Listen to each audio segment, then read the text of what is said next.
if you can only see it at close quarters, beautiful. And I read, Allah Muhammad. I wanted to kiss it, but the people are not giving me a chance, so I put it in my pocket. Next day I was leaving for Dubai, I had no chance to take them out. In Dubai, in my hotel, I said, now let me clear my pocket, so I take it out. I read Allah Muhammad. I see here's something in gold, sticker, beautiful sticker, for children, put in the Quran. Rabbana, Rabbana, I think it's Rabbana. It's the mind. You just see something, you think, Rabbana atina fid dunya, maybe this is some dua, mashallah, and another one here, and then I turn upside down, and I see there, it says the Lord's Prayer. I was thinking that the Pakistanis beat me. You know, I'm doing a great job of work in my country, wallah. It's great. The type of literature that I produce, world class, free. What I'm doing, fantastic job. But I said the Pakistanis beat me. But I'm not ashamed of that. I'm happy that these brothers of mine, they beat me. They can produce this, for giving it to children, to giving it to people, wallah, alhamdulillah, great. But the Lord's Prayer, I said, we don't talk like that, do we? Never talk like that. We say Surah Fatiha, the opening chapter, we never say Lord's Prayer. What is this? I look again. Now, I'm trying to decipher. It's Arabic calligraphy, Muslim calligraphy. He says, no, this is, O our Father which art in heaven, hallowed be thy name, thy kingdom come, thy will, in Arabic. And this, Allah Muhammad. Anybody I'm showing, so what's this? It's Allah Muhammad. I know it's a bit far from you, but everybody says, what is this? It's Allah Muhammad. Can you see? From what you see? Yes. I showed it to an Arab sheikh in Jeddah. I said, Ya Sheikh, have a look at this. He said, Allah Muhammad. I said, Ya Sheikh, have another good look. He said, Allah Muhammad. I said, Ya Sheikh, please, have a good look. Then he said, Allah Muhabba. Allah Muhabba. God is love. That is what the Christians say. See, but making Muslims today, put it in the house, put it in the Quran, they're catching fish, Muslim fish. See, they know how to catch fish. The fisherman knows the type of bait you're supposed to use for certain type of fish. Every fish doesn't bite the same bait. They know this Muslim fellow here. They know he loves Allah's kalam. He loves Islamic calligraphy. The Muslim. Anyway, they have been watching us. They have been studying us. They're psychologists. In India, Pakistan, Bangladesh, wherever in Africa, they watch the Muslim. That if they see anything written in Arabic, strewn around, the Muslim child picks it up, kisses it, and puts it in the Quran. No. That's we. We are taught to love and respect Allah's kalam. And we see things lying down in Arabic. To us, the only thing that is in Arabic that we ever saw is Allah's kalam. So anything we see in that calligraphy is Allah's kalam. It can be Lady Chatterley's lover in Arabic, torn and thrown around, try. And you'll find the Muslim children picking up, kissing it. It could be Arabian Nights. Book on pornography in Arabic, strewn around. Our children will pick it up. And you too, you grown up old man, you too, you'll pick it up, kiss it, put it in the pocket, take it home, put it in the Quran. No? Yes, that's how we are trained. So they have been studying you. So they know this fish, what it will bite. So they're catching the fish. This is all for you. My dear brothers and sisters, this is all for you. I give you a bigger one. This is all for you. This is Islamic calligraphy. If this was given outside when you go out, if there's somebody was giving out, each and every one you'll rush, you'll stampede, you'll break the queue and you'll break people's heads to get this. No? Free. Yes, I know. That's my people, that's me. Look at this. Look at this. What's all this?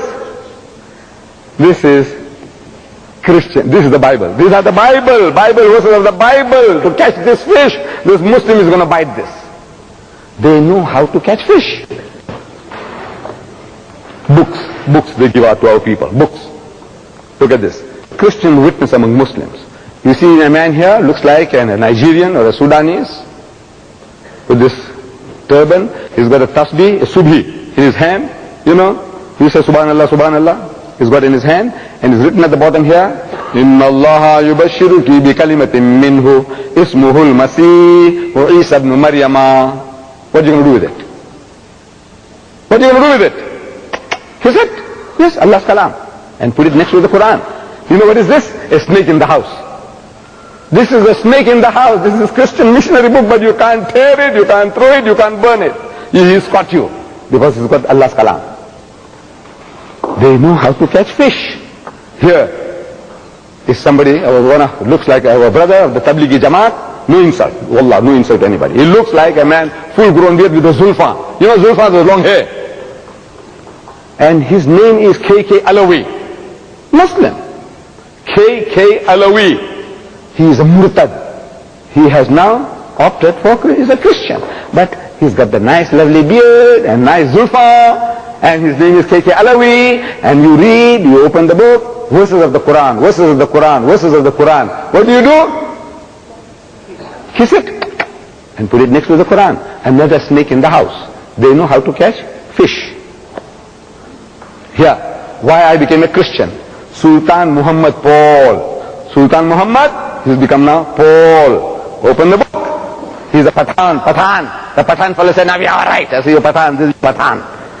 And the Punjabi fellow told me, I said, look, I'll show you this guy, this new Archbishop from Pakistan. Who is he? Find out. He must be another Punjabi fellow, who is another Murtad, he's an Archbishop. He's a bishop from Pakistan. In that Lambeth conference he was here. Muslim fellow, who has become a Murtad. You open the book, verses of the Quran. What you do? Kiss it, put it next to the Quran. Another snake in the house. They are masters of the game. Here, from Sufism to Christ. John Abdul Subhan, Subhanallah, he's now become John. He's a bishop now. This is all for you. Books after books. Jesus, more than a prophet. Here, when I showed this to Dr. Muharram of the Central Mosque, this book here, it says a Christian's response to Islam. See this picture here in multicolor? This is the Regent's Park Mosque. So he told me, this is our mosque. I said, yes. But I said, you didn't print it? This is the Christians are printing this. Your mosque, look. The mosque is yours. So make it easy for you. This is beautiful, mashallah. I like to have it. You only like to have it? It's your masjid. Mashallah. The Great Commission, you and the Muslims. You are Muslim guest. You are the guest. Whether you are a student, whether you are an expatriate, whatever you are the guest. And now, how to take advantage of this guest, how to go, man, so many advantages they say they have now against you. There are certain advantages they didn't have before, they have against you. Either you are a student, whether you are working here, you are living here, whatever, you are a nice target, beautiful target. So they say. He said, you see, previously, when we wanted to preach to these people, the Muslims, we had to leave our homes, comfortable homes, and go to foreign lands, India, go to Indonesia, Malaysia, Africa, thousands of miles away from our home. Now, we can work from a home base. We can sleep with our wife and children, and we can go and knock at people's doors from a home base. You don't have to go thousands of miles away to go and preach. You are here, ready for them, ready customers. Number one. Number two, he said, you see, when we went to foreign lands, India, poor country, you go to the villages, you have to sit on the floor on the mat, flies are buzzing, the smoke is coming from the kitchen, his eyes are smarting, nose is watering. Yes. Now, he said, these people are ready to receive the message. Look, they got sofa and kursi. Nice, comfortable, and tea and cake they have, just like us. So when we go, we are at home. Culturally, you are ready to receive the message. Far more than your brothers and sisters in India or Pakistan. 2. 3. He said, you see, when we went out before, we had to learn the native's language. You have to learn your language, whether Bengali or Punjabi or Sindhi or Gujarati. They had to learn your language to preach to you. Now you have learned his language. How beautiful.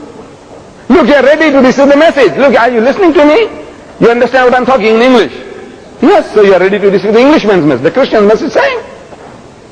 Same language, he doesn't have to learn your language. No matter what language you speak at home, Urdu or Punjabi or Sindhi, he doesn't have to learn all that.